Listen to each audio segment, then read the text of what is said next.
What's going on, everybody? Welcome to the show. Another Friday, another episode of Why Are We Bullish?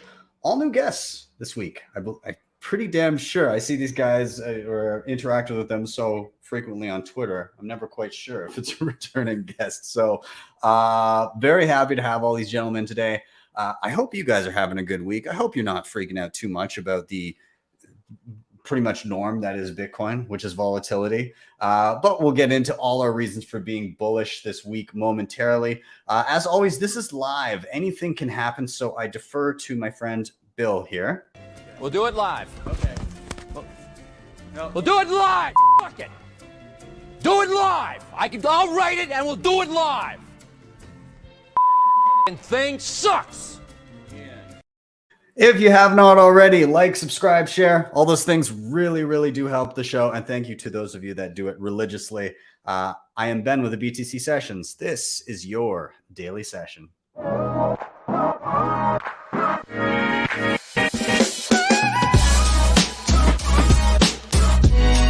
Hodl the Bitcoin.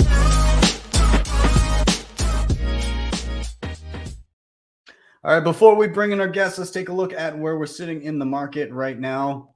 Close your eyes if you get hurt by scary things. $36,000 per coin. A single US dollar, this is the positive, will pick you up 2,778 sats. 90.63% of all Bitcoin have been mined. And in terms of fees, we did see the mempool getting hammered the past couple of days here, although it might be lightening up. 16 sats per byte for next block, but anything beyond 30 minutes, it looks like 1 sat per byte will do you. So maybe that's clearing out now. Could be. Might be a good time to open up some Lightning channels, run some Whirlpool, move anything to cold storage that you need to do. Yeah. Let's keep going. Of course, shout out to sponsors of the show, Shakepay.com. If you're in Canada, easy way to stack sats, e-transfers on both ends in and out, no fees for that, thin spread. And if you sign up down below and buy your first $100 worth of Bitcoin, they'll give you 30, yes, $30 for free. You get the same deal, any referrals that you get from friends and family, and you can shake your phone every single day for free sats. So check them out. They've got a sats back Visa card too. So that's definitely worth checking out. LEDN.io, love these guys. Super easy way to use your Bitcoin for a variety of different things. For myself, it's typically been if I'm ever in a pinch and I need dollars, but I don't want to sell my Bitcoin, I can deposit it here, get a loan of dollars to my bank within a day. And then when I pay back those dollars, I get back the same amount of sats. They, of course, have their savings accounts. They have their B2X offering. And more importantly, they're getting into Bitcoin-backed mortgages. So that may be of interest to a number of people that I know. So be sure to check them out, LEDN.io. Bitrefill, again, super easy way. If you're living on Bitcoin, all the gift cards that your little heart desires paid for with Bitcoin, both on-chain and Lightning. You get sats back as you shop, and you get additional sats back if you want to refer friends and family there as well. Also in the US, particularly for you guys in the US, they've just started rolling out their bill payments. So you can now start to pay all of your bills in Bitcoin if you're looking to switch over to a Bitcoin standard. So hats off to them for that new release. Keystone, one of my favorite, most used hardware wallets, 100% air gapped, meaning you don't plug it into anything internet connected. It's all done via QR code, keeps the keys to your money safe and away from internet connection.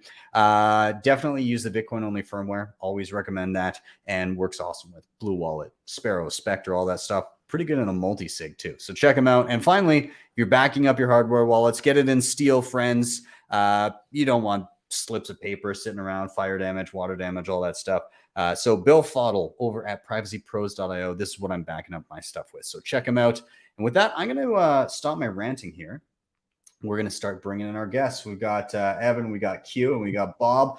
Gentlemen, welcome to the show. I'm very happy to have you. Let's do a quick round of intros so everybody knows who you guys are. So we'll just get a quick, who are you and what do you do? And I'm going to toss it to Evan first. Let people know who you are, what you do. Sounds good. What's up, y'all? My name's Evan Kaloudis. I'm a Lightning app developer, and I'm the creator and co-maintainer of Zeus, which is a really great Lightning wallet for people who want to have full control and connect to their Lightning node on the go. I can vouch for that. We'll be talking about that later as well. So glad to have you, man. Glad to be here. Thanks for having me. Yeah, no worries. We'll toss it down the line. Bob, welcome to the show. First time. Can you let people know who you are and what you do? Yeah, thanks, Ben. Yeah, I am a virgin, not a stranger to the show, but excited to be here. I'm coming to everybody from El Salvador today, which I can probably talk about a little bit later in the show. But I'm the CEO of a company called Barefoot Mining. We specialize in what I call horse size mining sites, which would be kind of smaller size, half a megawatt to a couple megawatt size sites, which we think are absolutely critical to the infrastructure that we're building. And we can talk about more of that later. And as you probably can guess, if you're watching this, I'm an older member of the community, a proud boomer. I cut my teeth in the personal computer industry. Used to be the chief technology officer for a company called Gateway, for those of you who were old PC guys. But that's what I spent most of my career in PC development, and eventually that path led me to here. Awesome. I'm bullish on Bitcoin boomers. There's some solid ones out there. Yourself, people like Gary Leland, people like Greg Foss. There's some Foss solid and entries. Larry Lepard, and yeah, those are all buddies of mine. We kind of, when we like at Bitcoin 2022, we all ended up at one point or another kind of congregating, all the old guys in the corner. But but yeah, it's I think boomers to a certain degree rightly get a bad rap, but just like anything, I believe there are some of us that get it, and we're trying really hard to bring the rest of the crew along. Yeah, I'd agree. There's some solid and the Bitcoin boomers that do get it, they contribute above and beyond to make up for their counterparts that are not on the Bitcoin train. So yeah. Awesome. And up next we have Q coming live from his mother's basement, according to the amateur investors in the troll box. This is very accurate. So I'm going to dox you, Chris. Thank you for that. But I'm Q. I'm the host of Bitcoin Magazine Live, and I work over at Bitcoin Magazine. Yeah, coming to you from my mother's basement, per usual. Awesome. Well, guys, I'm very happy to have you all. I'm sure we're going to get to some interesting conversation here. For those of you watching, for the trolls in the troll box, keep them coming. Love your comments. Of course, do all those good things like sub, share, all that. Those unfamiliar, this is Why Are We Bullish? And so we go by the three R's. Really simple. Somebody's going to drop a reason why they're bullish. We're all going to riff on that reason together, and then we're going to rotate to the next person. And we'll just do that until we've all had a turn. And I am going to get us started today with my reason for being bullish. And today I'm just excited because I've got so many awesome things to play with. I do the tutorials every single week. I play with a lot of different things and get to make videos on what's new in Bitcoin and what little devices and apps and incredible things that you can get your hands on and play with. And it's funny because when I started the channel, I would get a lot of, well, you're going to run out of things to do. You're going to run out of things to talk about and cover and make videos on. And we're coming up on 6 years of doing the channel. And I have yet to run out of shit to do videos on. Like, just to give you an idea, I've got a plethora of goodies in front of me. I've got, well, you know what? I'm going to bring up my screen for a second here, because there's just so many things that I have planned to be covering. So this is like a sneak peek of future tutorials. So I guess we'll start with some of the software stuff I'm doing. I'm going to be checking out the Bitcoin Company. Shout out to the High Council of Bitcoin Benz. Let's go. Yeah. So sorry, I get really excited when Bitcoin Company comes up and I hear people using. Yeah. I'm helping advise them. So yeah, great product. Oh yeah, I'm super excited to get playing with this and try some of this out. It looks awesome. Again, like just being able to use your Bitcoin for everyday stuff and get sats back and all this kind of, it looks fantastic. So I'm going to be playing a bunch with that. There's another thing that came up in my radar called Albi, which is like a browser install that allows you to get tips across whether it be YouTube or Twitter or websites or whatever it may be, basically you can like claim it via a login, and then they'll enable Lightning tips for you, which is super awesome. So I'm going to be playing with that. Amboss just released a new kind of Lightning channel marketplace called Magma, which I'm really excited to check out. So that's super awesome. Evan, you're here. So we got Zeus. I previously covered Zeus, and I did the best thing about the tutorial when I did Zeus is I created that video while I was in Greece, like on the opposite side of the planet from my Lightning node, which was running at home back in Canada. And I created a whole tutorial on connecting my Zeus wallet to my node with liquidity lines that I had set up myself, and was able to, I basically set up, make payments, receive payments, and watch people stream my podcast and pay me live via Lightning and via like the podcasting 2.0 app. That's great. And those sats were like streaming minute by minute as people listen, and then I was immediately able to access them from my node in Canada while in Greece via the app that you're working on, which was, it's again mind-blowing. But there's just so many things. Like in terms of hardware, I just got sent my I'm not sure how to say it, Palace, I think. It's like it's a tiny enclosure from Crypto Cloaks for Bitcoin node. So I managed to pick up, I guess they had them back in stock, but I got another Pi 4, and I got my little solid state drive for it and everything. And on that, I will be tinkering with Start 9. I haven't played with Start 9 yet, but I've heard really good things. So I'm going to have another Bitcoin node sitting on my shelf next to my Umbral and my Ronin Dojo. I've got my Cold Card Mark IV sitting here that just arrived, so I'm going to be doing a video on that. I've got a Foundation Passport Batch 2 coming my way for whenever they ship. I just got a new enclosure for my Seed Signer, and so I'm going to be doing a new Seed Signer video because they've just updated so many awesome things since I did the original video. It's just like a non-stop flurry of incredible things that are being made and improved upon that, like, I don't think I'll ever run out of things to cover. There's so much being built that I'm busier now after having covered 6 years worth of Bitcoin stuff than I've ever been. Like, there's no way I could possibly cover it all. So in short, I'm bullish because of all of the goodies that I get to play with, but really I'm bullish because of the amount of brain drain coming to Bitcoin and how much is being built on Bitcoin. So I guess I'll leave it there. I'm going to open it up to you guys if you have comments, questions, anything about maybe any of the things that I mentioned, but maybe about Bitcoin at large and all the stuff being built. So whoever wants to dive in, feel free.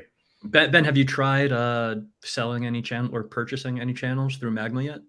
I have not. So in terms of Lightning related kind of markets and stuff, I've done the Voltage one where you can like buy channels through Loop, I believe. So you get like a sidecar ticket and you plug it into Loop, and then you get a channel open to yourself. I have not tried Magma yet. Yeah, Magma's pretty cool. I sold one channel, unsuccessfully. I forgot to you got to paste in your UTXO for the channel open. So still got to get a little used to the system, but it seems to be a pretty cool sort of unique little marketplace. Personally, I'm really a big fan of the Amboss guys, and really stoked to see them building out the product and giving us our first taste of, sort of channel finding, if you will. And I'm quite pleased with the experience so far. I'm looking forward to, buying some channels. I've already got my listing up. That's awesome. I'm a little sad that I couldn't have taken advantage of this maybe like a few months back. Well, I guess I would have had to close channels anyways. But anyways, with all the stuff that happened in Canada, I thought it was perhaps a good idea to start anew with my Bitcoin node, in particular in and around Lightning transactions and everything. So all of that stuff got closed out. But I was like, my node was like somewhere in the top 100. And Yeah, nice. and now I've got a Lightning node that is not associated with myself, at least at the moment. You know, super publicly, anyways. So unfortunately, I'm back building on that. So, but it's still it functions as I need. I still get streamed payments. I still use it all the time. It's still fantastic, and it still works like a charm with Zeus. So. You know, can't complain. But what about Bob or Q? Do you any thoughts on Bitcoin at large or any of the things I mentioned? Yeah. Well, I'll speak to I guess just the overall tone. I appreciate you sharing all that because I think all but one of them were things I wasn't even aware of. So, but that in itself is a testament to, you know, the space. Mm-hmm. And you know how a lot of people like to use the analogy of the development of the internet to Bitcoin. And I absolutely believe there is similarity to that. But I'm a PC guy, right? So I lived through the whole internet evolution, but I was literally there at the beginning of the PC development. I would argue that I was on the design team of the world's first laptop. And what you're talking about is so reminiscent of the way life was for me, like in, let's say, 1991 or 1992, where we didn't have the communication mechanisms that we have today.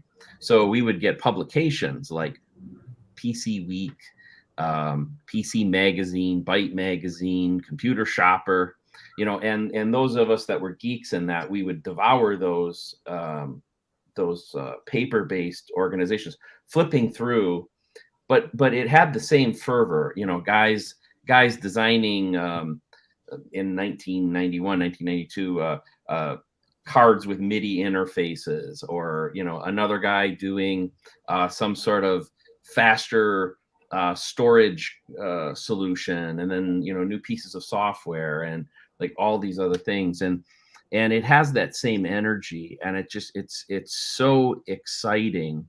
Even last night I was meeting with a group here in El Salvador, actually a group of Lightning developers. And one of the things that my wife said, my wife's here with me, one of the things my wife said is, you know, when I started getting involved in this market in 2017, she said, like, it was life-changing for me. She said, like, my aura changed, like my vibrance changed, my youthfulness changed. And she's absolutely right. So I've never felt my age, but I can't change the fact that I'm old. But you know, I'm sure you guys all have this in your life. You know, there are guys that are 57 and they're next to dead, and there are guys that are 57 that are still ready to try to kill the world. And I don't know if that was in the pre-part of the show, but you know, a guy like myself or Foss or Gary Leland, or, you know, all of us. I mean, for us, this is rebirth. And every time we hear that sort of stuff, and we know that what we're working on is changing the world, and we see it gaining all this momentum, you know, it really, really excites us, because it's not about the money. I don't think any of us have any issues with making money, but it really isn't. You know, for me, if I never make another dime, but what I did is I made sure, hey, the world for my grandkids and my great grandkids and all that is better. I mean, that's good enough. That's enough to get up every day and go after it. Mm-hmm. And I'm glad there's so many people doing those sort of things. I would bet almost every one of those products you showed is from somebody who believes the same thing that I believe, and that I know you guys believe. Yeah, I absolutely agree with that assessment. The one thing that you said that struck me, because part of me in the back of my mind, I was like, when will I be obsolete? In the like people don't need explanation around internet nowadays. You wouldn't need tutorials around that. But you said you were working on like some of the earliest laptops. And some of the biggest channels that exist right now are people just reviewing, the newest MacBook or whatever new piece of hardware that's out there. So who knows? Maybe I have a longer shelf life than I imagined, and I'll be able to be reviewing the newest node and the newest hardware and all that well into the future.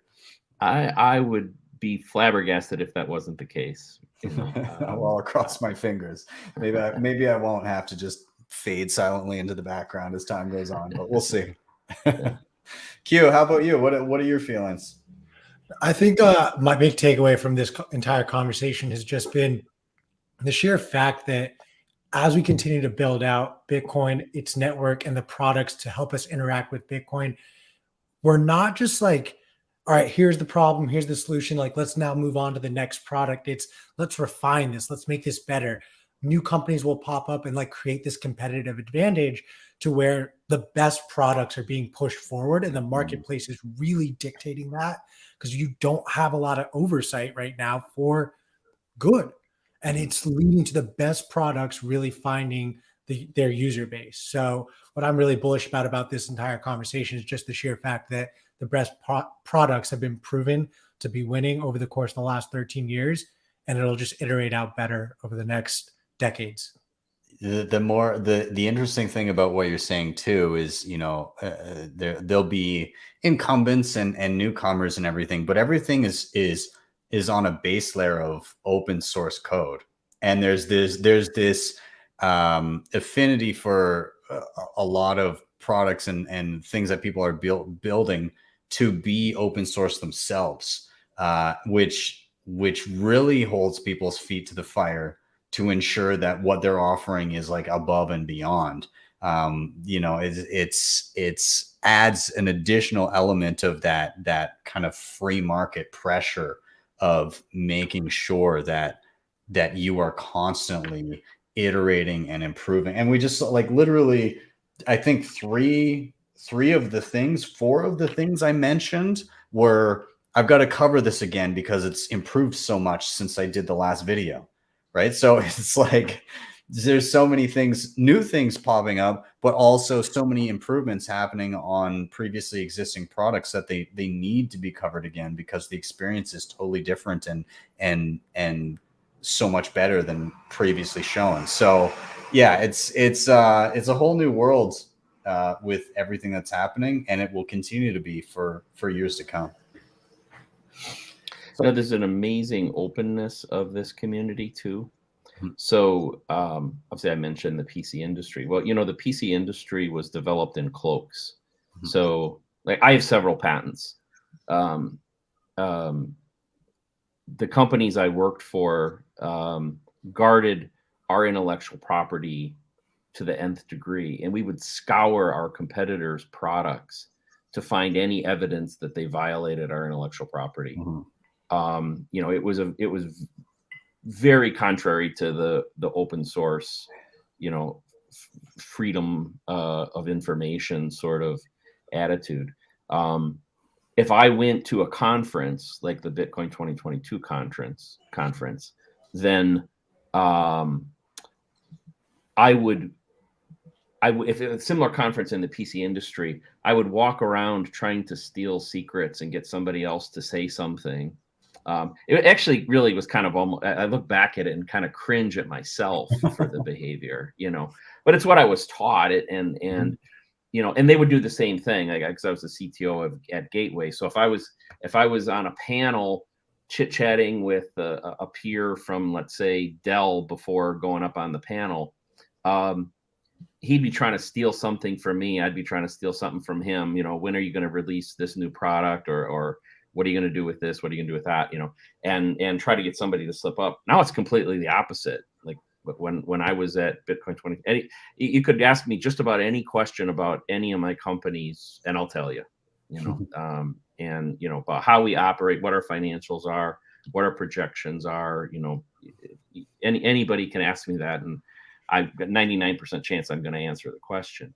And I get that with almost everybody here. It's interesting. There's such a change in ethos, right? Like you can kind of see like this transition from, and I mean, whether there's speculation to be made as to how much is impacting this, but like on its base, the fiat system kind of bred a mentality of like protecting your intellectual property and trying to prevent others from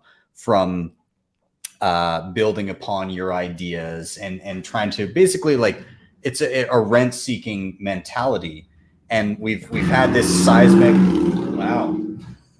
It's nice out, so the motorcycles are driving up and down literally my sidewalk.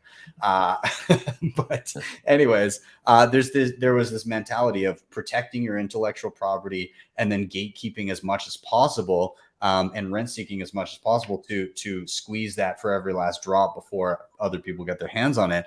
Whereas Bitcoin as an idea, the whole idea behind it at the base layer was to create a level playing field for all. And through osmosis, a lot of the projects being built atop it have that same ethos of, okay, well, we're going to create the best things that we possibly can. We'll put it out there.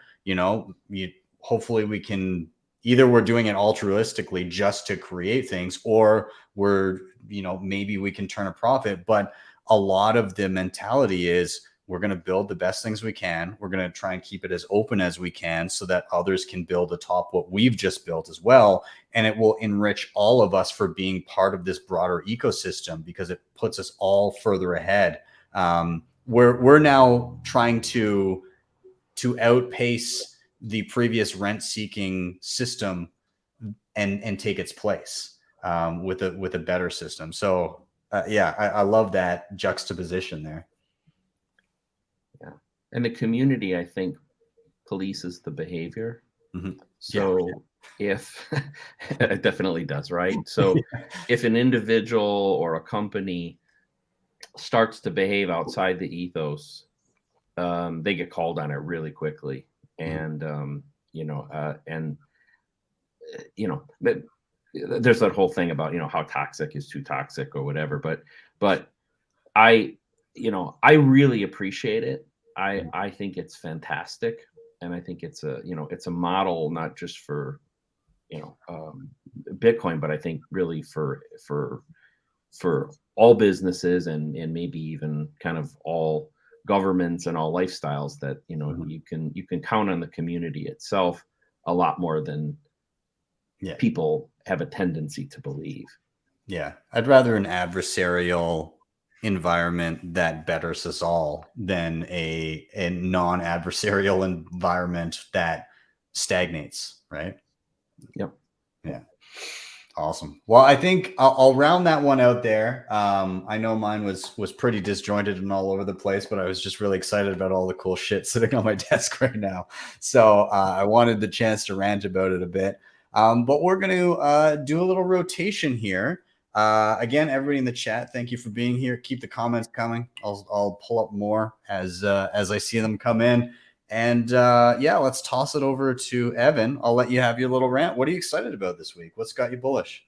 Oh man, there's just so much going on, but I think the things that have me the most bullish are just the advancement we're making at protocol levels. So on Lightning, we've got Taro.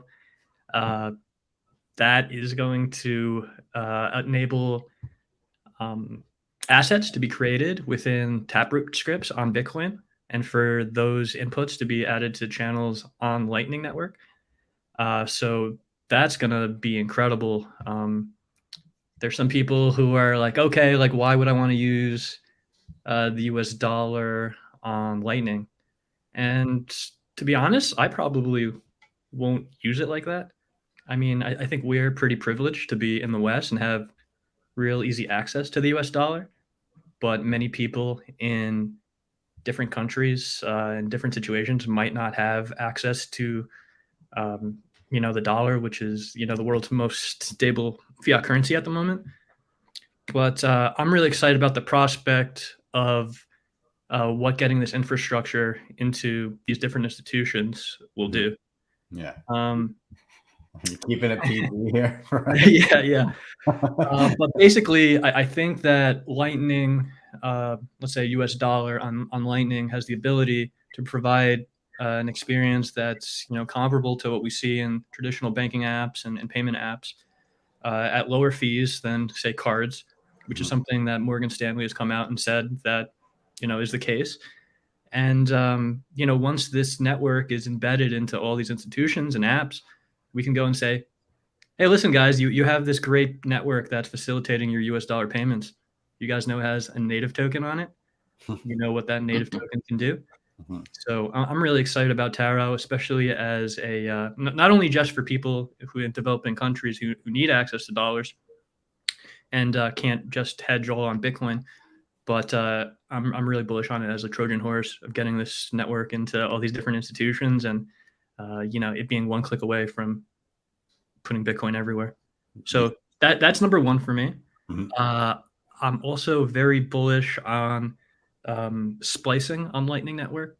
So when you open up a channel right now, the channel has a fixed size depending on the UTXO that you feed into it, right? And if you want to change the size of that channel, you got to close it out and then reopen it with your counterparty with the appropriate UTXOs. So splicing is going to allow you to resize a channel with new UTXOs and dynamically scale your channels up and down depending on how much you're using it or how much you need. How does that work? I'm really confused on the mechanics of that. Well, it's on a high level, you're adding a UTXO to the collection that's backing the channel. So previously, you'd say, okay, here's my channel. It's backed by this UTXO that's right here. Now you'll be able to have multiple UTXOs that are backing a single channel. Dynamically, meaning you can do it as you. Yeah, dynamically. Yeah. So as long as you're willing to pay for an on-chain transaction to add to that channel, you can add on to it. Now, the really exciting part is we've just got our first proof of concept on mainnet yesterday by this guy named Dusty Damon, and he's just been focusing on splicing.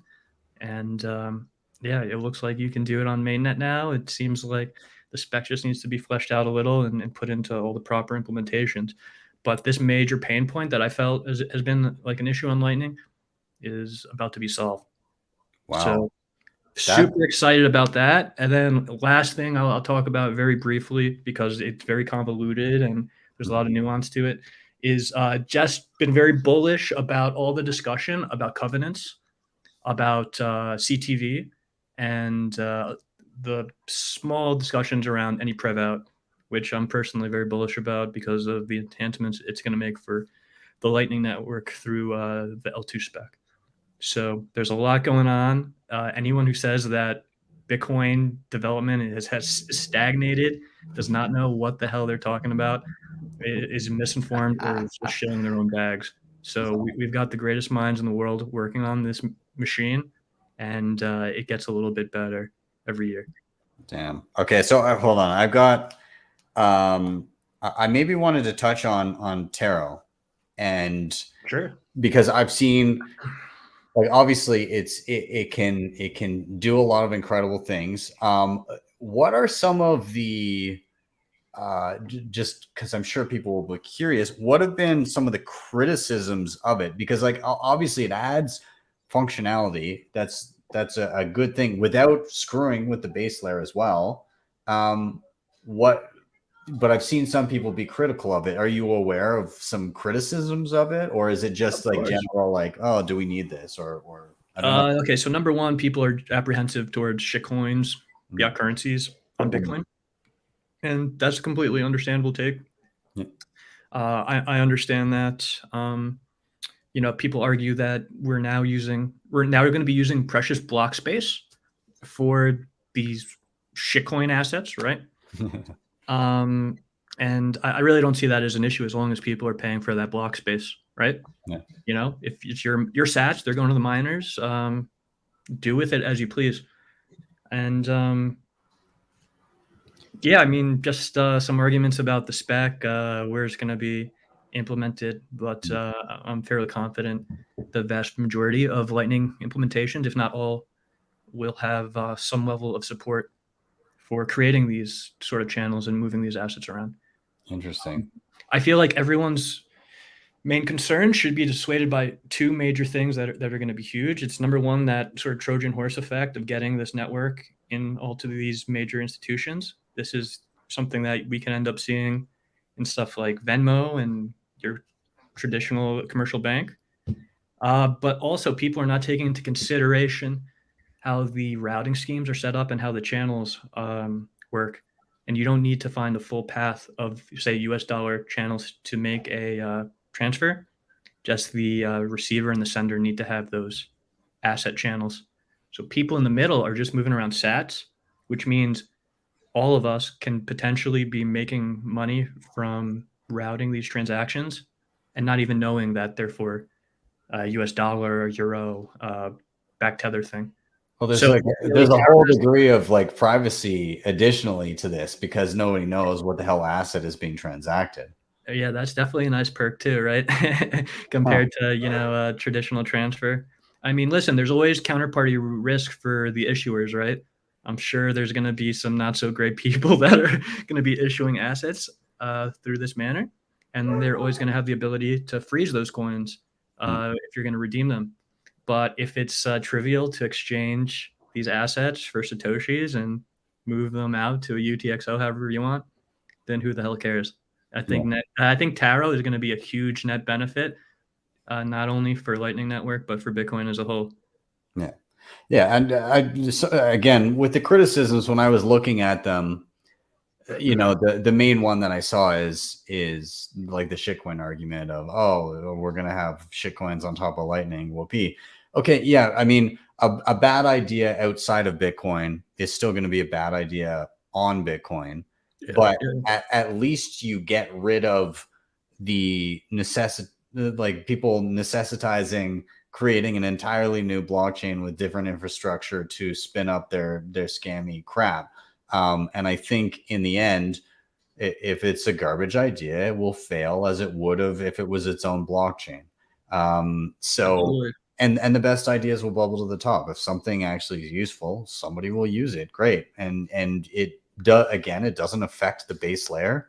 And I really like your point of Trojan horsing, because if a lot of institutions start to say, well, this is clearly the most efficient way to move around US dollars everywhere.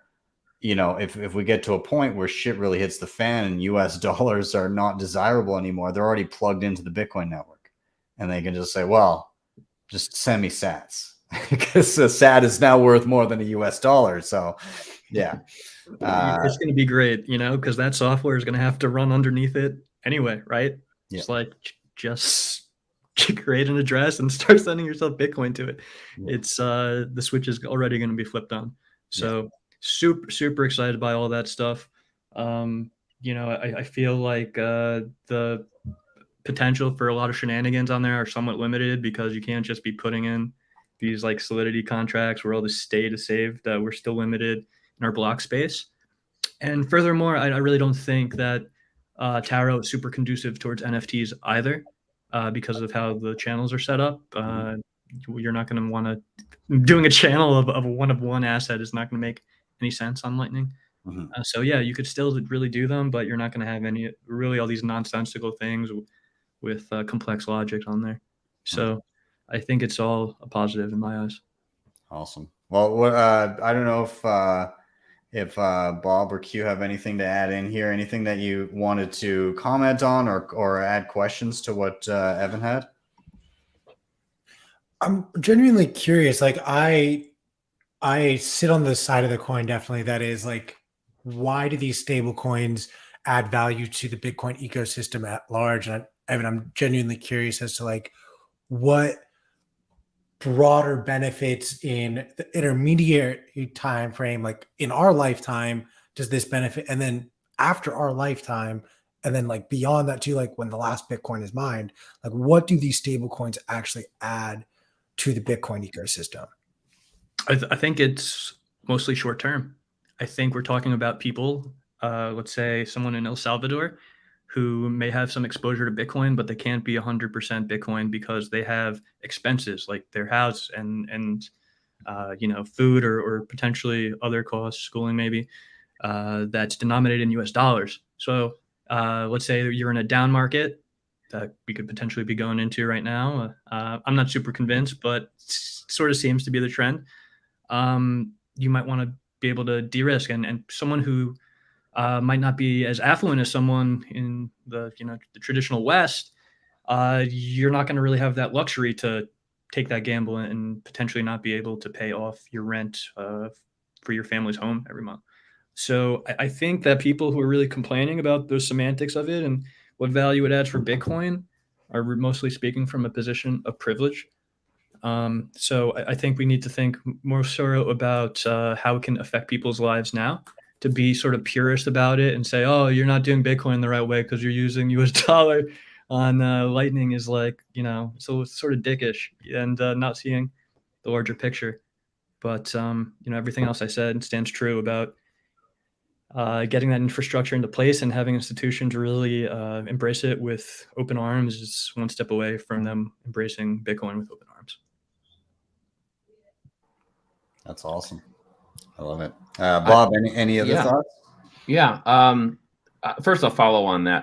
I do a lot of group speaking and evangelism. And usually when I'm talking to a group, especially if it's a newer group, the first thing I'll say to them is, they're almost always in the United States, of course, to say is, I want you to listen to everything I say and step away from your privileged position in Miami, living in a first world country with a first world government and a banking system and all these sort of things. As effed up as those things are, they're still the best. Go remove yourself and go sit in Lebanon, go sit in Sri Lanka.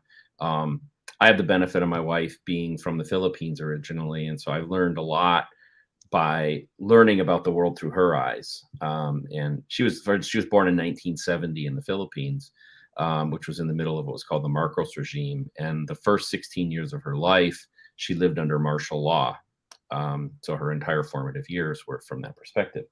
And go study a little history, you'll find out that the damage the Marcos family did to the Philippines is phenomenal. And I don't think they could have done the same kind of damage had Bitcoin existed then, and if that was the base layer of the currency there.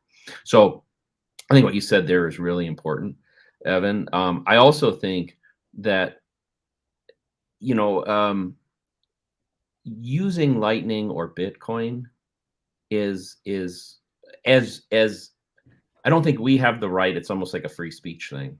Like if somebody wants to use it in a stupid way, I think we kind of have to let them. It doesn't mean we can't voice our opinion that we think what they're doing is stupid, but we can't stop them from doing it. I'm going to talk here in a minute a little about some mining stuff, but one of the things I want the world to stand up to is to make sure that there's never any restriction on your use of electricity, that you can plug in a wall and do whatever the hell you want with the electricity that comes out if you pay for it.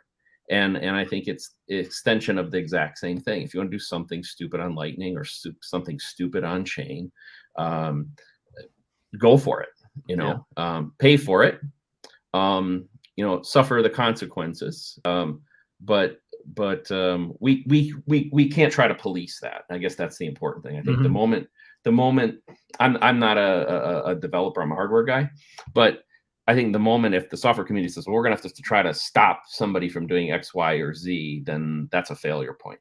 That's a restriction of free speech. Absolutely. I agree with you 100%. Someone wants to, use block space for something stupid. As long as they're paying it, it's generally okay. If they're entwined in the Bitcoin ecosystem, and they're doing some sort of behavior repeatedly, like you maybe not batching transactions if you're an exchange and using up all that block space. Not only are you paying it for it financially, but you're also making the ecosystem worse as a whole, and you're going to suffer for that long term. I think the incentives there are super aligned. On Lightning, it's a little bit different, and we need to think about some things. Mainly the difficulties of maintaining a node moving forward as we're building out and scaling up Lightning. But I think generally speaking, that analogy holds up really well. Yeah. And, I'll share. You said I'm very transparent about my company and what we do. And one of the things I'm down here in El Salvador doing, outside of trying to get some mining started here, is that I have a problem in my company. And so the way one of the things that we do in my company is every site that we develop, we'll bring in outside investors. So just imagine, for instance, if the four of us were all partial owners in a site, and I would manage it and operate it. We'd all have a cut, right? So what I do with my investors is I pay daily. So I don't believe. Again, I'm going to go down a rat hole here, but I believe what the public mining companies are doing, hodling Bitcoin, is bad. I don't like it. Again, it's not for me to say they can't do it, but I believe that's against the ethos, and it is not the right way to do it. So if we're all owners, I'm not going to hold the Bitcoin in the company. I'm going to give it to you guys every day. But as my business has scaled and I've got more investors, what used to be a fairly simple manual on-chain process that I could do as the money came out of the mining pool has become a fairly difficult task. And so I'm trying to solve that problem. And we haven't solved it yet, but I think Lightning may actually be able to solve that problem for us at a low cost. And we have to do that not only quickly and inexpensively, but with good record keeping and all those sort of things, because we have to track cost basis and all that other stuff. So I'm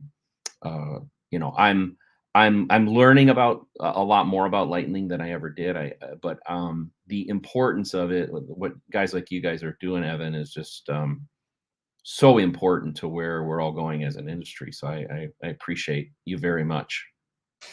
I just want to give a shout out to Adam, Bitcoin Meister, in the comments. Yeah. Apparently every single guest on the show has been on his show. So good to see him down there. And Bob, I guess you might be seeing him in Sioux Falls. Yeah, 2 weeks. I'll be in Sioux Falls. Adam's going to be the MC. We're doing a Bitcoin day. I know Foss is going to be there too. So anybody in that region of the country, please come up and see us. Awesome. Well, that sounds pretty exciting. Bob, I want to keep it with you because I'm going to round out Evan's topic, and I think we'll do another rotation. So I'm just going to let you keep the hot mic here, and I'm going to toss it to you for you to and let us in on what has you bullish this week. All right. Well, I'm going to start with what happened in New York with the legislation. Kind of getting stuck in committee, essentially, is what happened. Was there was legislation there to try to stop proof of work, and which was an absolutely ludicrous thing. It would never ever work, but it got defeated. One of the comments that I've made, I've already been a little public about it, is that it's too bad for New York because they have some phenomenal resources. But it's too late. They've already, what would you say, tainted the water, because a typical mining. I mentioned earlier, my company does smaller mining installations. We'll do 0.5 megawatt, 1, 2, 3 kind of size sites, and but even those sites are typically multi-million-dollar ventures. And so, who in their right mind would go plop a couple $1 million in the state of New York right now in a mining operation, when Texas and Oklahoma and Wyoming and North Dakota and South Dakota, El Salvador, all these other places want you? What I like to say is, hey, there's a there's a funnel when you're trying to select a site for mining. It starts with jurisdictional and community acceptance, like, and that's just logical, right? You only go where you want to go, and then is the energy available, and then what's the cost of the energy. So I feel sad for New York, because I hope the people there really, really revolt against the politicians that even started that legislation.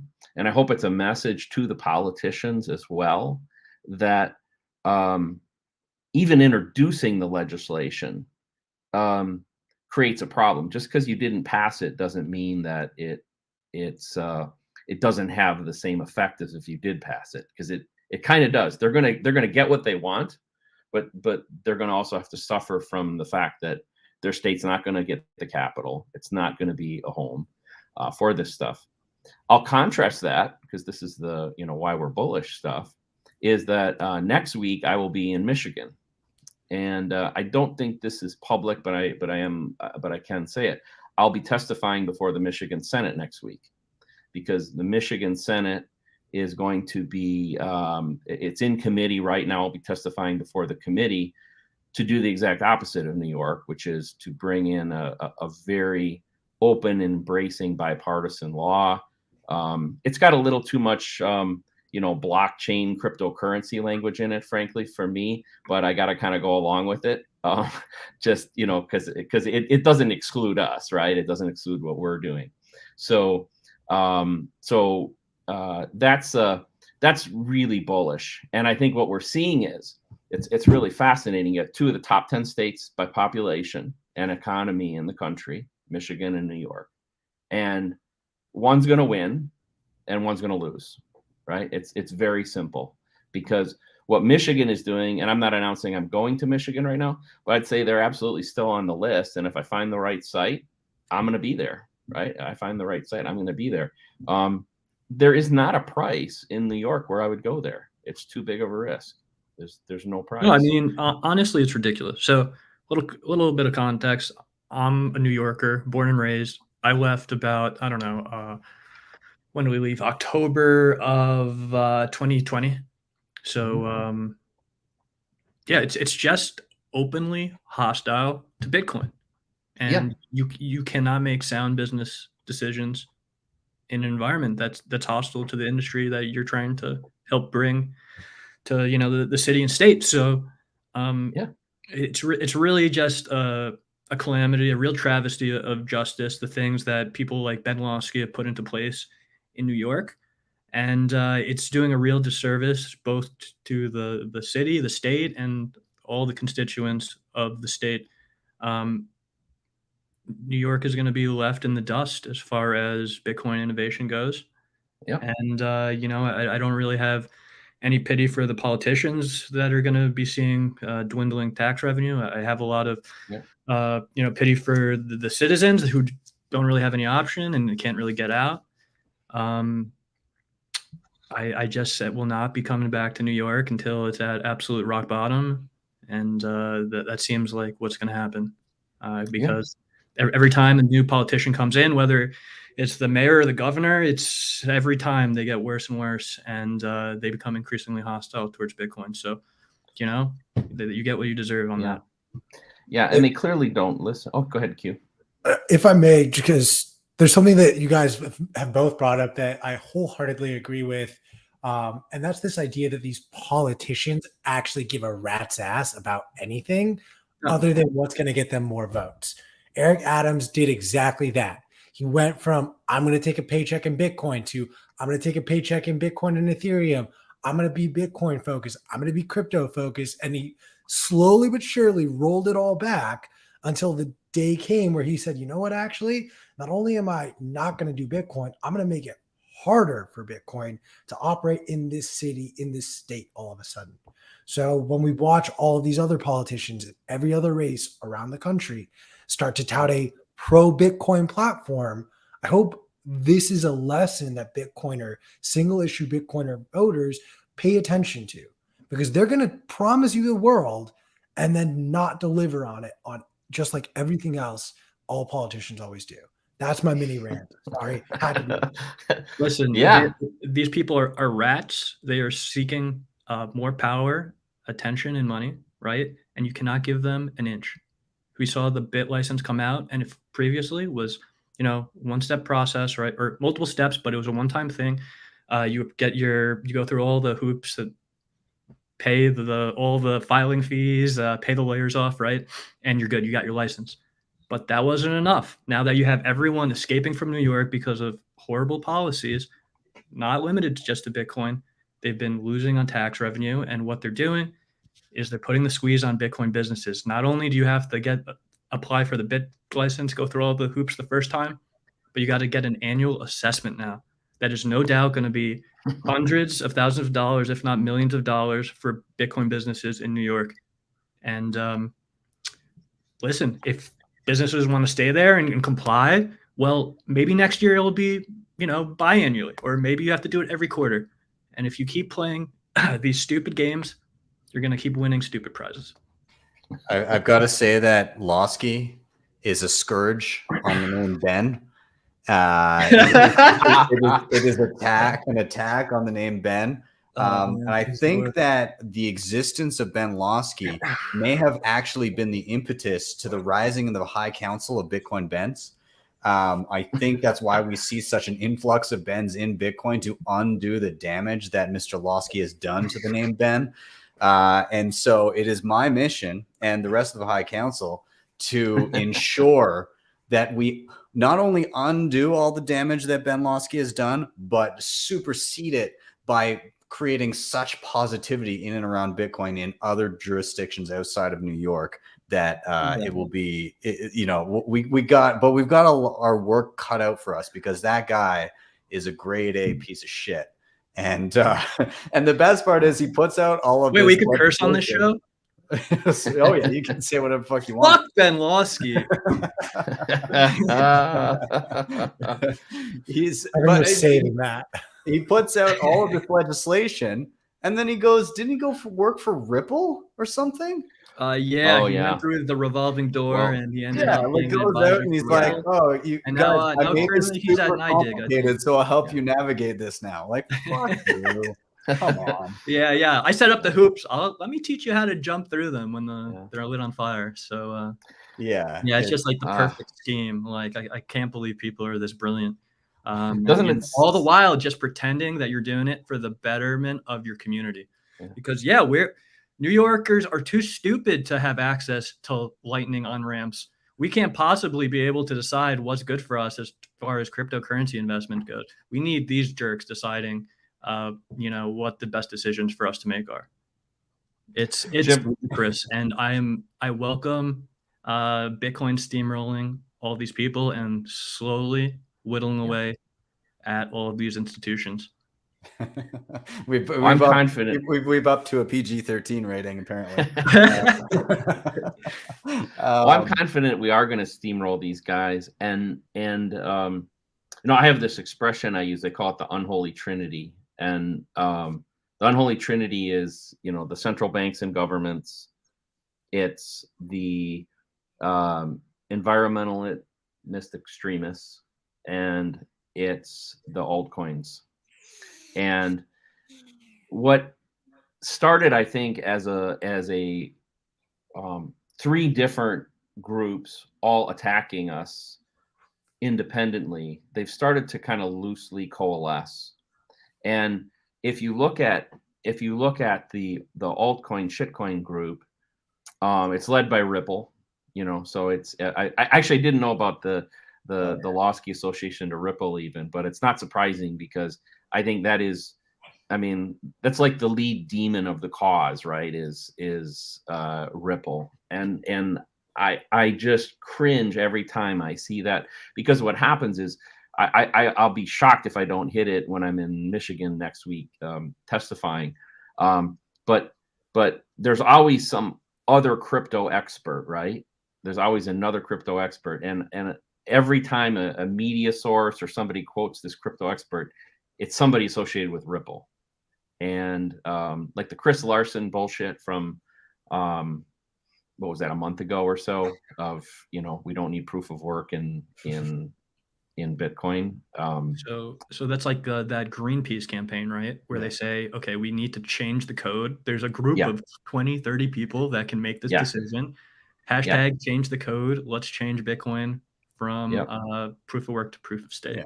You've And this is literally got financed by Ripple, right? Chris Larson, right? Yes, Chris Larson put $5 million into that. $5 million campaign. You've just got Losky, Larson's, Greenpeace, and Elizabeth Warren sitting in a room giving each other hand jobs. That's basically what we've got. Like Yeah, some of the worst people, huh?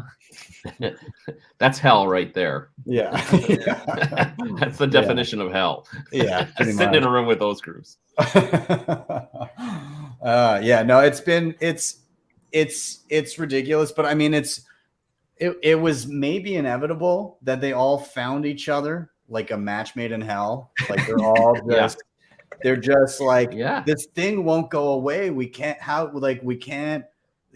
sell our garbage tokens and supplant it. We can't regulate it out of existence. And maybe if we combine forces, like some sort of like anti-Power Ranger force, like we can get large enough to topple it, but it's not going to work. They're just going to spin their wheels, and it'll take time. It'll be annoying as hell, but in the end, like you can't kill it.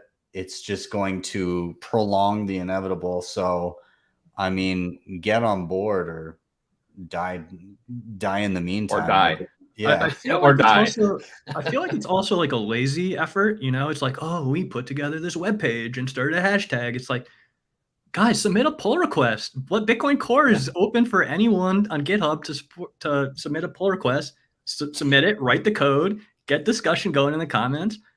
And, maybe just fork Bitcoin, actually. That would be cool. Go for it. Go for it. A lot of people who've been in the space for a while remembers the Bitcoin Cash and Bitcoin SV airdrops. And a lot of people profited pretty heavily on those, while at the same time fighting off some of Bitcoin's most staunch opposition. I feel like we should do that, but a little bigger this time. I think we'd have a lot of fun with that. So, hopefully they figure out how to program and see. And, we see a PR on GitHub one of these days. That would be nice. Amateur investors just bumped us up to an R rating. I was volleying whether I was going to pull up that comment on screen. For the pod afterwards, I will not. Anyways, again, like it's annoying because it puts off kind of what the writing on the wall that we all see coming. But in the end, it's yet a blip on the road to hyper Bitcoinization. So it's in the end, the truth becomes clear given time. And Bitcoin is a system based on truth. Like where is capital most efficiently allocated? And when you have a base layer that allows you to actually see the truth of that matter, then everything else just kind of filters out over time. But it does take time, and we're living in a realm where it's been untruthful for a long time, for basically all of our lifetimes. And so it'll take a while to clear out all that garbage, but it is what it is. I just wanted to I guess it kind of plays in here, but I saw a comment earlier. Somebody was asking about another type of legislation that kind of screws around with people just trying to utilize Bitcoin the best way they can. In regards to Argentina, there was they basically took, rather than going the route of something like El Salvador, they made another deal with the devil, aka the IMF, and basically put into legislation contingent on their accepting of however many billions of dollars loan from the IMF. They agreed to include legislation that would effectively ban banks from dealing with different Bitcoin related products, which is very telling that the IMF is inserting those types of stipulations on the loans that they're giving out.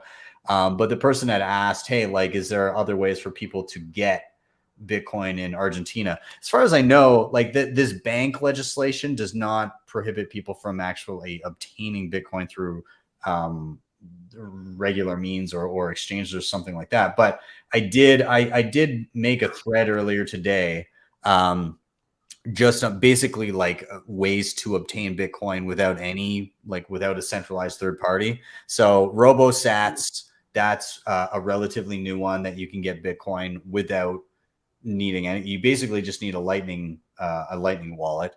BISC, another decentralized option. HODL, another option. And basically all of these will link you up with another peer that will accept a variety of different payment methods in exchange for Bitcoin, or vice versa. If you're trying to get fiat, you can get in a variety of different means. And all of these are accessible anywhere on the globe.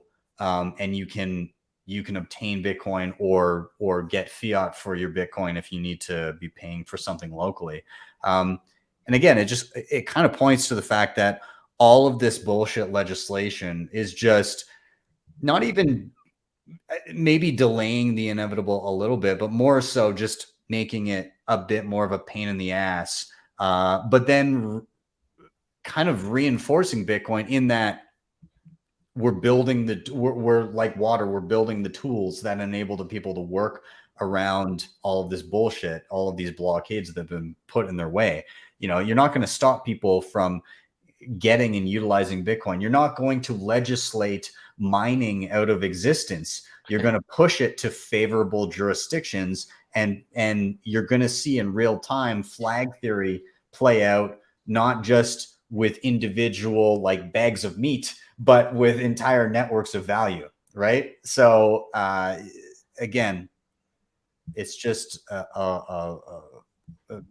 it's just a temporary blockade that will be routed around. It's literally that meme of, the government bans Bitcoin and the guy's sitting in front of a fence that's placed literally on like a sidewalk, and then there's a path going around it. That's what's happening here. So it is what it is. But I think with that, I'm going to round out this topic. Evan, Bob, both of you have had fantastic. We've gone down some fantastic little rabbit holes here. But I'm gonna toss it to Q here. I'm gonna let him have his moment in the sun. Q, what are you excited about? What has you bullish? What's on your mind? I'm gonna honestly, like, it's all encompassing, but it is exactly what you said. It is the fact that the price is down so much. It's the fact that the fear of the Gradient Fear Index is reaching new lows almost every single week. Like, I'm genuinely bullish about that. And I will tell you why. The last time we were in a bear market, Bitcoin had 4 digits in it as far as on the other side of the decimal place. Right now, in a bear market, which technically speaking we are, Bitcoin is down almost 50%. I think 48% was what I calculated before coming on the show. This is the bear market. We have joked the memes from 2019 or 2020 of you'll never get 10K Bitcoin again. Like, oh, imagine buying the dip when the dip takes you down to 30K or 50K or whatever it is. Well, this is that moment that we joked about. And it's really exciting to me to see the fact that something like the IMF goes out of their way to attack Bitcoin in any way they can. It excites me that Joe Rogan is having genuine conversations with Khalil Roundtree, who comes to the Bitcoin conference and is hyping it up on arguably the biggest news source in the country right now. And then at the same time, we are in the midst of a battle with New York City, or whatever in California. Gavin Newsom, Dictator Newsom, as I like to call him, enacted a new executive order saying, oh, we'll explore crypto, just like Biden did the explore Bitcoin crypto executive order. All news is good news at the end of the day. And if this is what the bear market is, which candidly, I take the other side of the coin from Evan, I think there's more downside to come. I think the correlation with the NASDAQ is not ending anytime soon. But that's also, like, for someone like me who comes from having traded and invested in traditional markets, and I see this correlation, and to me, I don't see any reason why the correlation would break in the short term. Well, now all of a sudden we can start to take advantage of the price dip and really change the game for the next bull market and bull run. That said, like nothing I said is genuinely on paper bullish. Like the price is down. We're getting shit on from every single angle. Every single shitcoin wants to take an attack at us. But you know what? Bitcoin can absorb all of this and just, it's like an old anime. I can't even think of it, but it's like you absorb all of the bad energy that comes to you, and then you just release it 10 times harder on the other end. And that's what I think this bull run, whenever it starts, will be like. Yeah, I love that. Well, I mean, the bullish part about that is all of the downsides that you just cited, Bitcoin's still going to exist after going through all of that. And it's I think Guy Swan has said it multiple times, but it's just a game of survival. Bitcoin just needs to continue to exist, and that's it. That's all it needs to do, is just continue to exist and function as normal, which it has done for 13 years. And it will continue to do well into the future. Like, it's, despite what anybody does, despite any of these regulations, despite any of these shitcoins coming out for whatever reason saying, oh, you know, we've got this use case, or we do this better than Bitcoin, or, you know, all of the trade-offs that they make in order to achieve those individual use cases, you know, they fizzle out, or they, you know, they get gradually less market share as people and those actual use cases that are important to people get built atop Bitcoin. And so again, Bitcoin just needs to exist. It just needs to be there. It needs to just be an option, even if it's a difficult option to get to.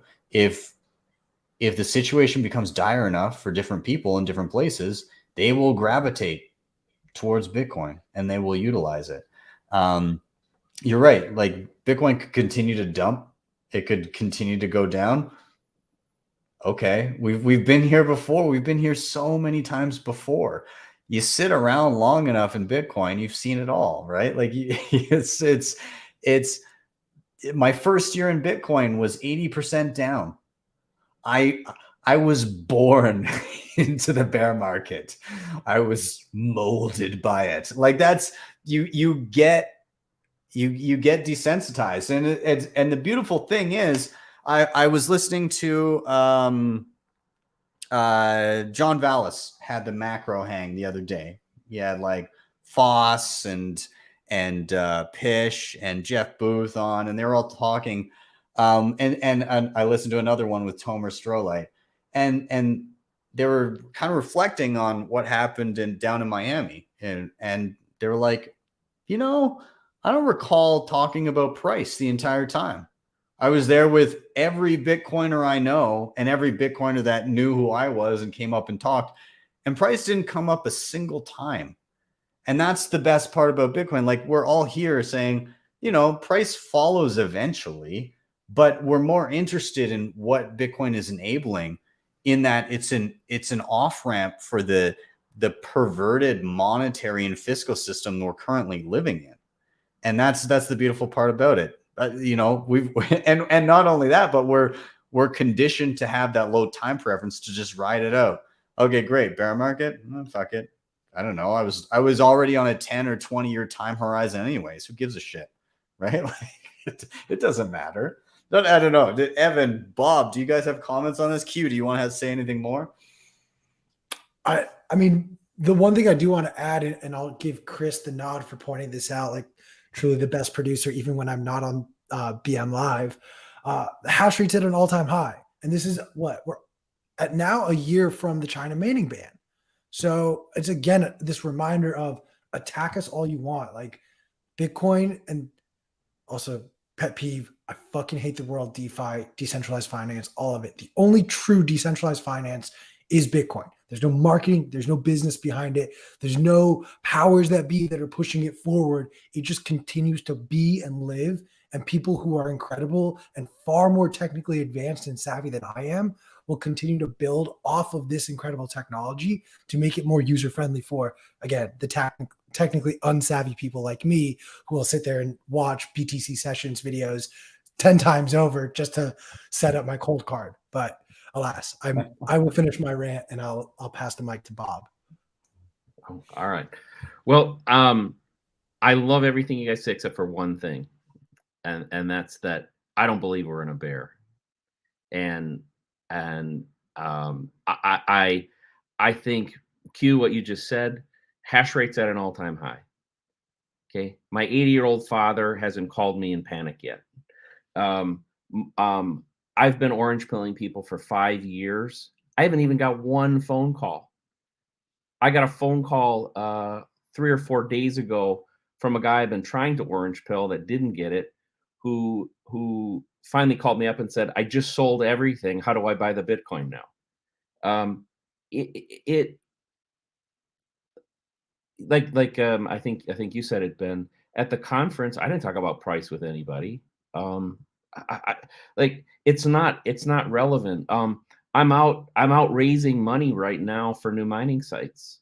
I'm likely gonna have to choose which investors to accept as opposed to begging for investors to come in. So I really don't feel it. I know on a technical basis, and I'm just using semantics about we're not in a bear. Maybe we're in a bear. I'm not a financial analyst or a trader or anything like that. I don't give a fuck about that stuff. But psychologically, it's not a bear. It's as bullish as ever.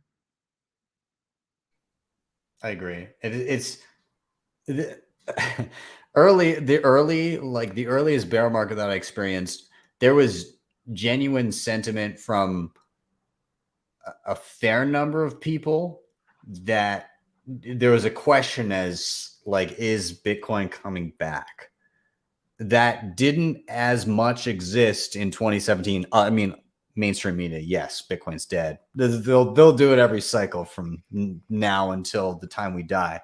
But less sentiment because again, more people come into the ecosystem. They understand what's happening. They're building. They're like, oh yeah, it's doing what it's doing. It's being Bitcoin, and that's fine. But like this time around, we had some all-time highs last year, and then it's been a steady grind down for a while now. Like everybody I know, nobody's shaking. Nobody's saying, is this it? Like, is it never coming? Nobody says, is Bitcoin dead? That's not a sentiment that you hear from anybody. It's just, well, it's just time to keep our heads down and work. We're just going to build some cool shit. Or, I'll let other people build some cool shit and I'll make videos about it. Like everybody's just kind of getting to work and doing what they do and having conversations, and not anybody that I know is thinking that this is the end. The bubble is popped, tulip mania is over. There's none of that sentiment that I'm seeing. It's just, we just keep building. Can I chime something in? And Evan, feel free to use this or just completely ignore me interrupting when you should be talking. No, go for it. Like all of us have been in Bitcoin for at least a couple of years, if not plenty more than that. I'm definitely the youngest here as far as Bitcoin years go. And I would say, only from personal experience, when you start or when you're getting into the space, all you care about is price. But as you invest more time, you step away from that. And so while all four of us on here and every single person watching couldn't give a rat's ass if Bitcoin is 35, 45, or 55K, it's that next class that we're onboarding that is still paying attention to price, that is still looking at on a technical basis. You're down 48% from your all-time high. That is on a technical basis a bear market. So that's kind of what the angle I also want you guys to be thinking about when I say we're in a bear market. It's not just for the way we look at it, it's the way outsiders are looking in on us. Yeah, absolutely. It's and by the way, I was just playing with you when I said we're not in a bear. So I hopefully I didn't offend you with that. Let's go back. Let's go back to that though, right? Like short term, right? We've seen this grind down, right? If we're looking at the cycles, right, we've seen that the cycles have topped off a little bit longer every year. I personally predicted us to top off in late Jan or February. Maybe it was a little before that. But the grind down is definitely a lot longer this time around. So I feel like the cycles are getting a bit longer. But I think more interesting is just thinking about the macro climate as a whole right now and where things are going. It seems like we're heading into some sort of depression.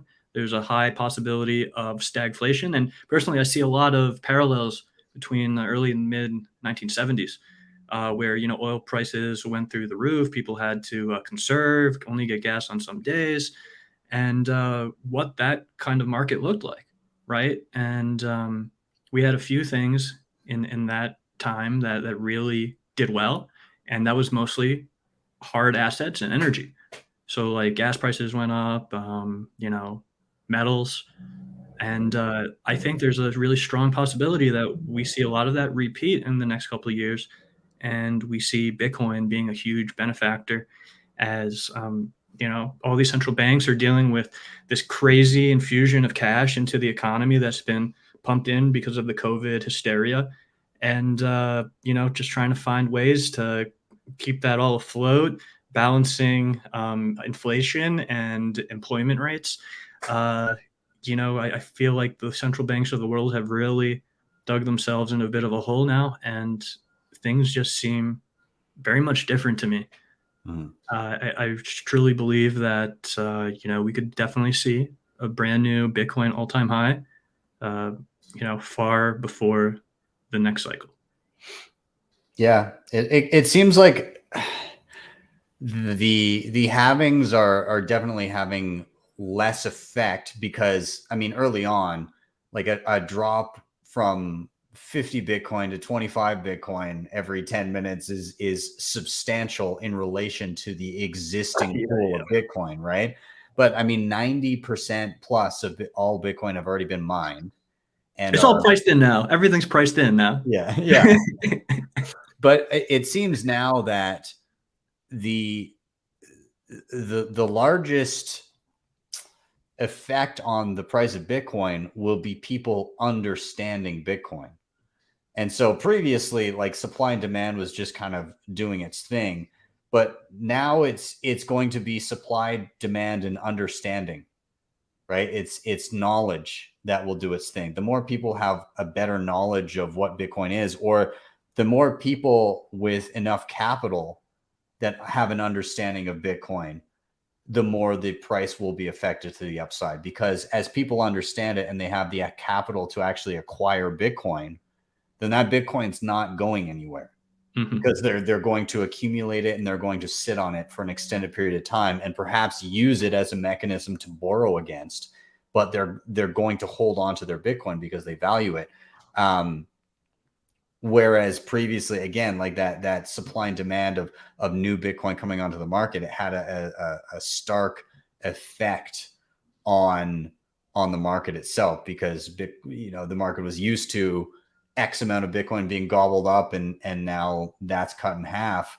And when it's a large percentage of new Bitcoin coming into the market, then that obviously that's going to have a large impact. But when we're already down to 6.25, and we go from 6.25 to 3.125, and it's not going to have as much of it. There'll be a pinch. It'll be felt over the next halving and everything. But now it's more a game of who gets it, who's got the capital to accumulate it, and can survive all of the other chaos going on in the markets and still be able to hang on to their Bitcoin in the interim. Because again, like, if you have Bitcoin and you have shit positions and other stuff, and you get margin called, and there's no, I was listening to Greg Foss talking about that. If there's no bid on anything else, if you're just like trying to sell into nothing, and the price of what you're trying to sell is going to crater,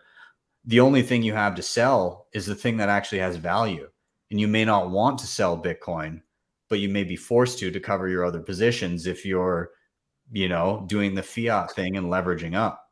So yeah, there could absolutely be some volatility and some downside and everything. But those that aren't levered up, those that are kind of keeping with that low time preference and spending less than they earn, and trying to be as responsible as possible, those are the people that are going to come out the other end of this thing and actually have some Bitcoin savings and weather this short-term bullshit that we all have to weather, because the fiat world that we knew before is unwinding. Yeah, definitely. Yeah.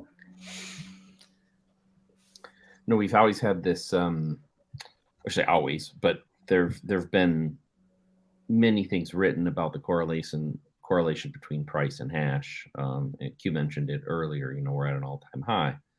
So I had kind of viewed that correlation as broken right after the China ban for obvious reasons. But I think, in my opinion, and I've done studies on this, I think that the majority of the China mining equipment that is ever going to come back has come back.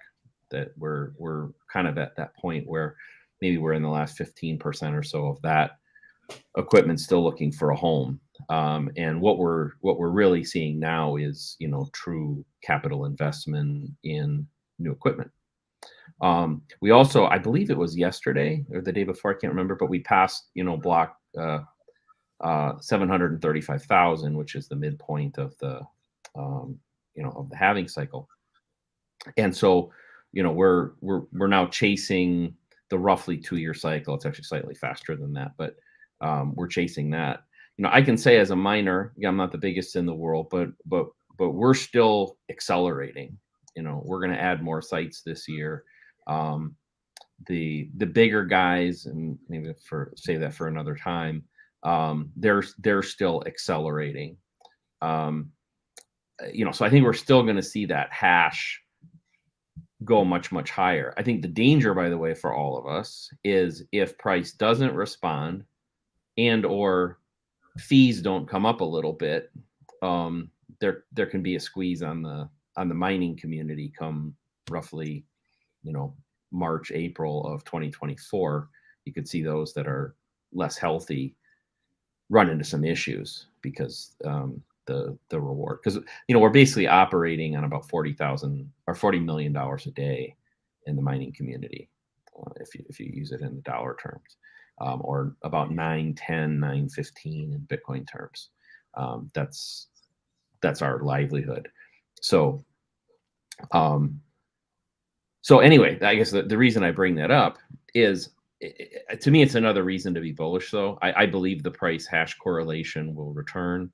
And I also believe what you said, Ben, about education, that we're still seeing the capital infusion. I still think everybody that learns about Bitcoin and gets talked to by somebody with the right knowledge base, the orange pill percentage is going to be massive. And I think we're going to continue to slowly see this institutional adoption. So, Amateur investors wants to know if shit hits the fan in early 2024, is that when you scoop up key basics? Oh, yeah. You know, there's been a little bit of softening in the ASIC pricing for those who don't track it. You know, we've seen just a little bit of softening. Still, I think a little high, frankly. But Bob, I'm curious on just like the delivery of equipment. Have you felt or been impacted by the ongoing supply chain issues that every single sector that touches semiconductors seems to be dealing with? The last 90 days or so, we've been able to get what we want with really short lead times, you know, in the gray market. So if we just say, hey, we want to add 40 machines in a given spot, we can get those easy. If we're trying to put up a site with, you know, several megawatts and we need hundreds, we have to plan a little bit, but it hasn't been that hard. You know, what I like to say is in the mining world, whenever you're going to put a site up, there's 3 variables. There's the energy, there's the mining equipment, and there's the capital. And my theory, the dilemma there is one of them is always hard. So as soon as one of them goes from hard to easy, a different one goes from easy to hard. So right now, the hard one is, it's not capital. Capital is still there. The mining equipment, I would say, is moderate. You know, that as long as you're not trying to do some 50 megawatt site. You don't have to plan far ahead. It's the energy. You know, can you find the energy in a reliable spot at a good price? You know, that's the game. That's interesting.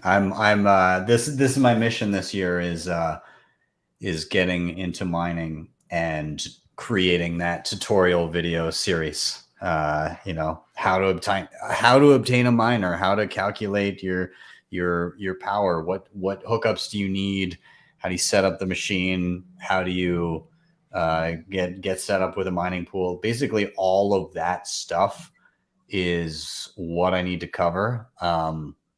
Luckily, Steve Barber lives 10 minutes from me. Awesome. Steve's great. He's a good guy. So we're gonna have beers probably in the next couple of weeks here. And say hi to him. Yeah, I love Steve. Yeah, absolutely. And I think I'm gonna get myself set up with a black box. And I think originally I was like, maybe I'll just grab like an S9 and I'll nah, fuck that. I'm gonna go S19 and just kind of like let's just do this thing. I think I may as well just get right into it. Get right. Yeah, I don't know. Do you mind, Ben? I saw somebody in the comments ask why not just buy more Bitcoin.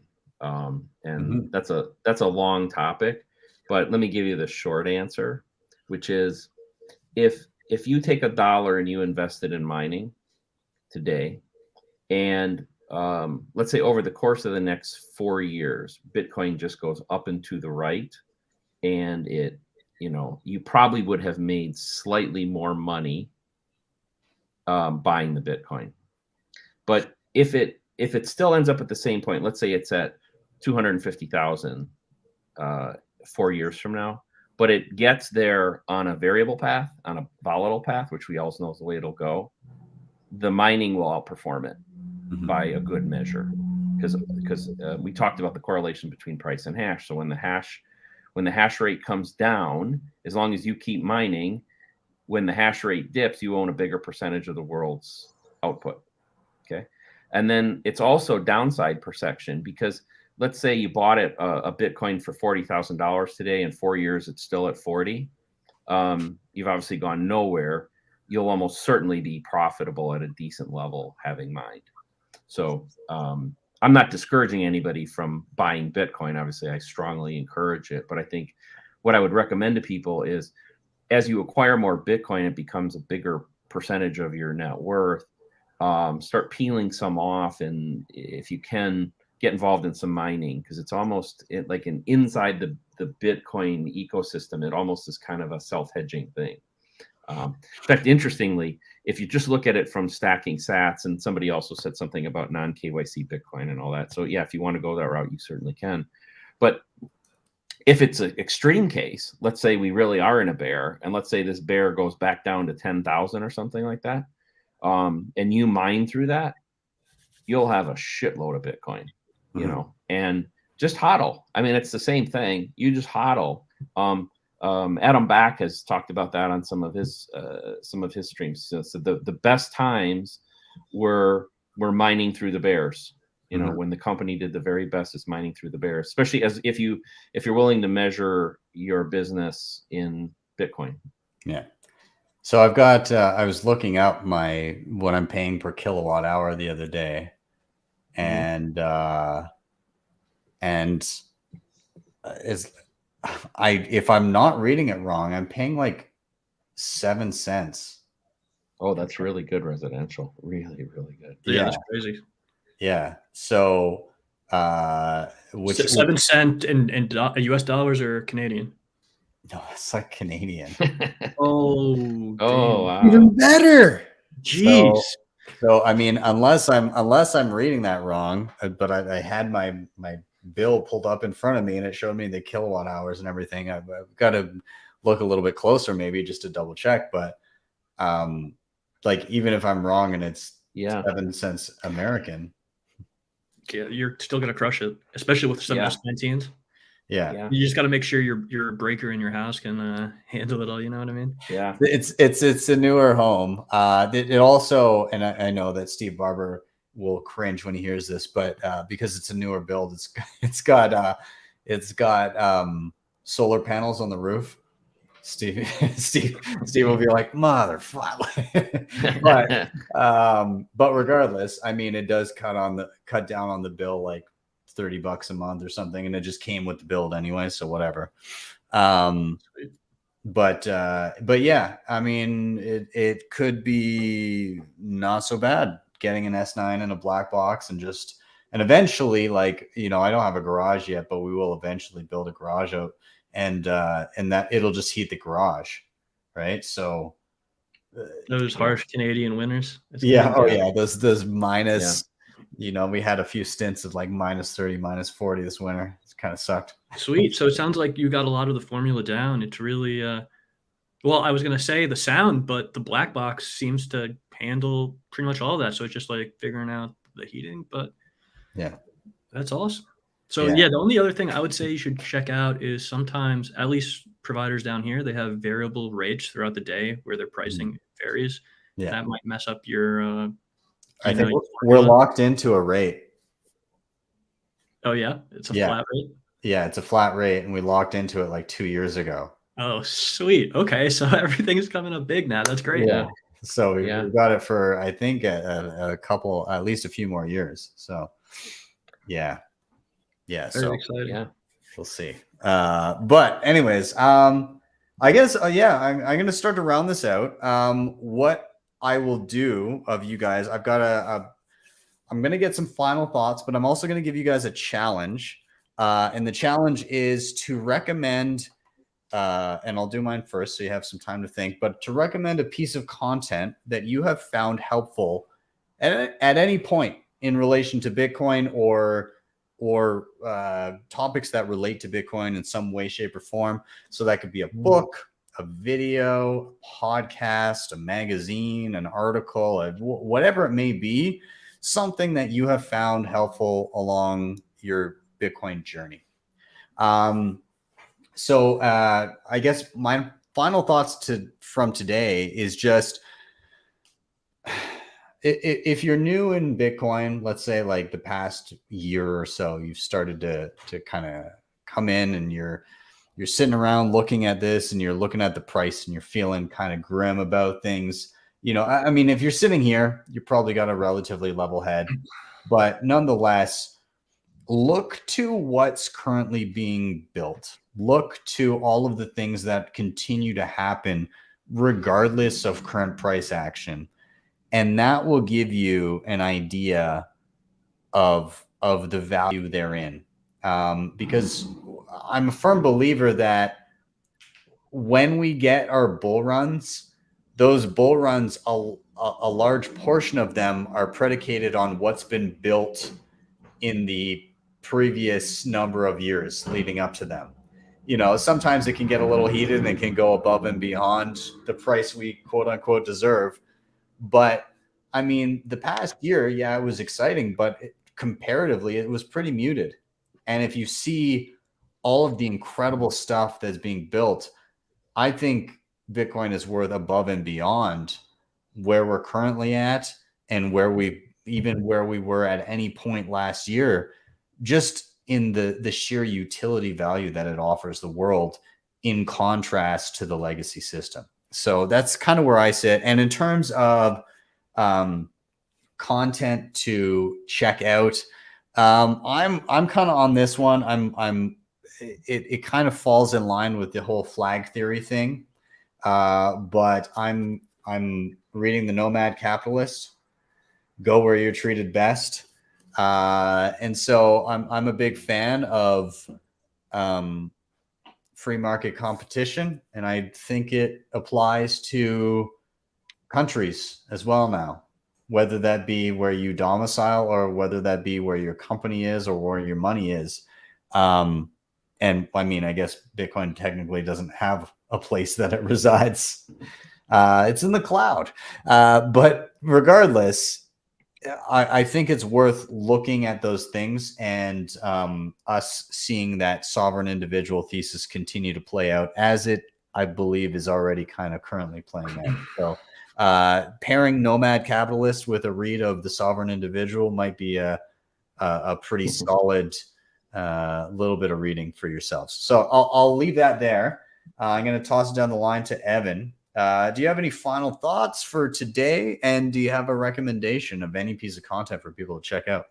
Yeah, sure thing. So I'd say, you know, if you've got a really well-educated audience, but there's still probably going to be some stragglers out there, go out, if you don't already, run your own Bitcoin node, and ideally run Lightning on top of that. If you are not the one who's verifying your own transactions, someone else is doing it for you. You're trusting them, and you're ultimately trusting your financial privacy with that institution or individual. So there's a lot of easy solutions out there today, like Raspberry Blitz, Umbrel, MyNode, Start9. There's countless solutions that are easy. Some are, you know, commercial. You just buy the whole box and you just plug it in. You're ready to go. But if you want to learn a little bit about Linux and how these systems work, I highly recommend the Raspberry Bolt Guide by Staticus. And that teaches you how to set up your own Raspberry Pi, installing Bitcoin D and LND on the box with a hard drive, or you should do a solid state drive, and you know, taking full sovereignty of your finances. Highly recommend that guide. If not, at the very least, keep pushing yourselves out there. You know, stay humble, keep being open to learning stuff. Like, you got to keep leveling up one way or the other. So yeah, it's like, stay humble, keep pushing yourself, try to take a little bit more sovereignty back every day, and you know, keep stacking sats. You'll be fine. Awesome. Any do you have a piece of content recommendation? Oh, yeah, just that Raspberry Bolt Guide. I think that that's definitely an excellent resource for just doing the whole thing yourself. It's the best, and that's what the first node I set up to connect to Zeus with. So shouts to Raspberry Bolt. And Staticus is awesome. I met him in Riga in 2019. Great guy. Yeah, nice guy. I met him in Miami. So yeah. Awesome. Well, we'll rotate it over to Bob. Any final thoughts and recommendations? I guess just final thought is, yeah, there's no reason to not be bullish, right? That's the theme of the show. I think it's what we all said. I haven't seen a single thing that makes me afraid.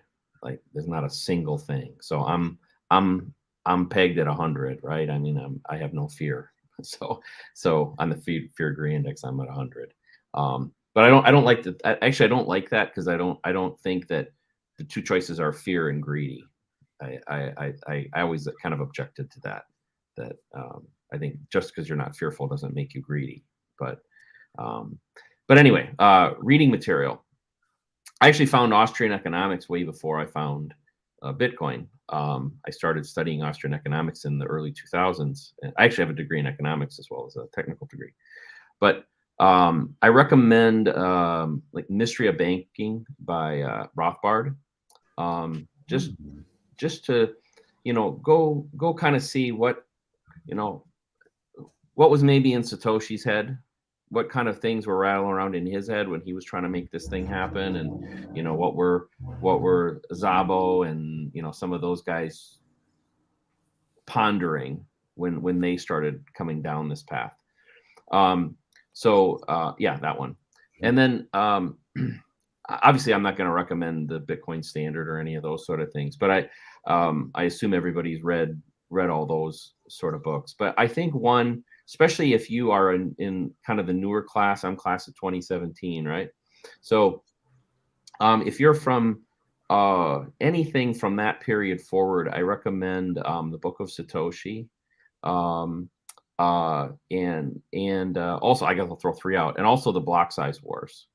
That you know, again, what was going on in Satoshi's head? Read what he actually wrote. There's a lot of public information about all that he wrote. And then the Block Size Wars, especially, is really, really good. Mm-hmm.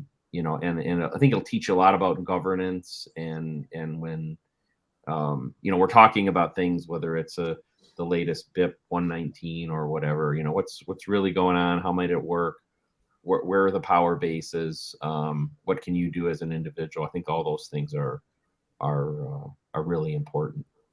Awesome. Well, yeah, great recommendations there. Block size war is great. I thoroughly enjoyed it for sure. But yeah, absolutely. I'll echo everything you just said. Let's toss it over to Q as well. Any final thoughts and recommendations, man? My final thoughts are just that as we enter the deepening of this bear market that I'm fully convinced we are in, just remember that everyone comes to Bitcoin for a different reason. And like my final thought is just we need to have a lot of kindness within the Bitcoin community. This is a time notoriously where we've been known to chop each other's heads off. So let's try to not do that on this next bull run. That's my final thought. But for book recommendations, I will have my head chopped off if I don't plug something. So you absolutely need to go check Your Financial Privilege. I think it goes back to a lot of what Evan, we were talking about earlier with the Tarot stuff. I will post a link in the chat as well. You can use promo code FOMO, FOMO, and get 10% off as well.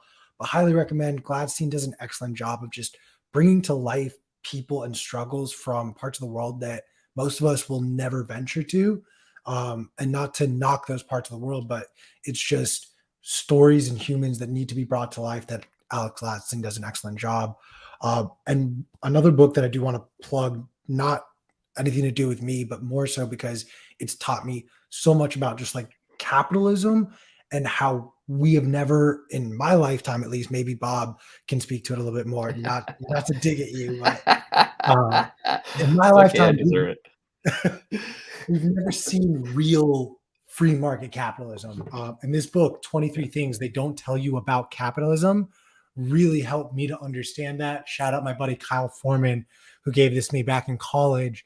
And it's just like these little nuances of things that the government has slowly done over the course of when capitalism became sort of the socially, globally accepted form of democracy or form of building out an economy, and the little things that they've done to sort of change capitalism into what it is now and what it frankly was founded off of. Fascinating stuff in that, and I highly recommend for any of my fellow diehard free market capitalists. Sweet. Q, who's the author on that one? Ha-Joon Chang. He is a professor of economics at Cambridge. Awesome. I'll have to check that one out. I hadn't heard of that one, so that's cool. I've got a bookshelf full that I'm trying to get through, but it seems they stack quicker than I can read. So maybe I need to start splitting it between that and Audible. But we'll see. We have the same toxic trait of just buy a book anytime you see it. I'll get to it eventually, right? Yeah, exactly. Yeah. Awesome. Well, gentlemen, I thoroughly appreciate your time. This is a lot of fun. I had some fantastic time having all these conversations with you.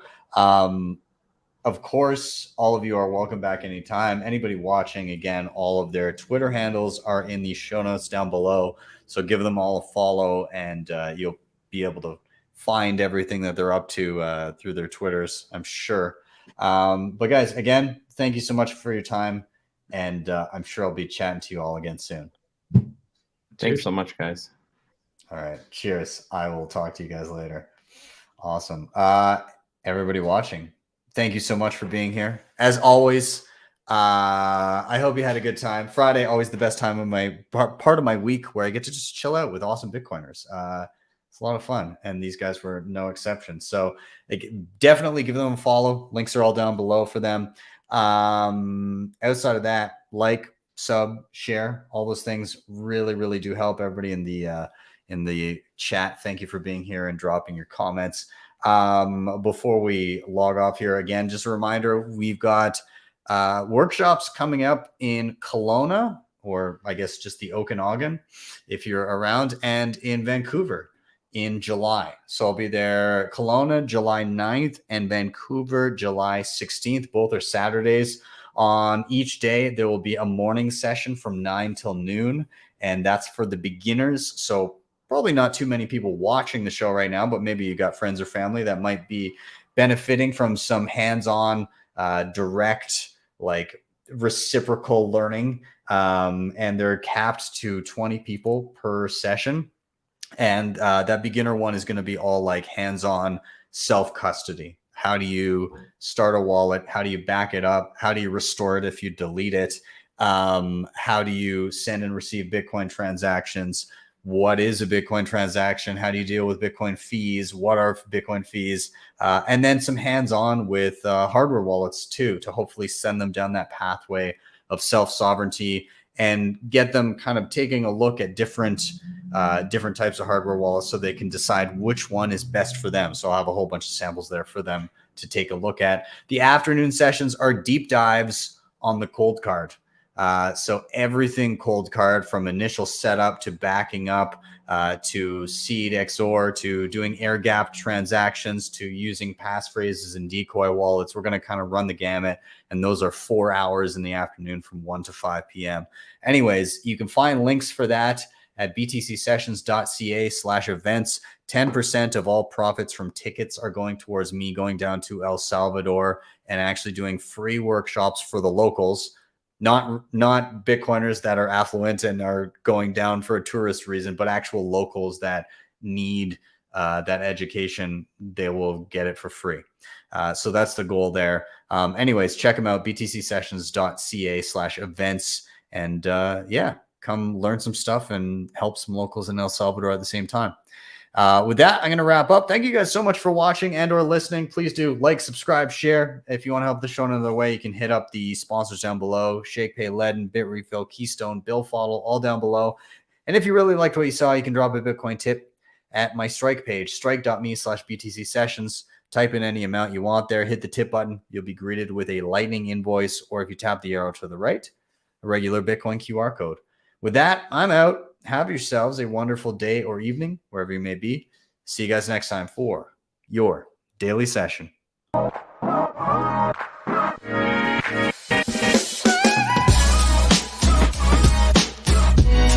Hodl the Bitcoin.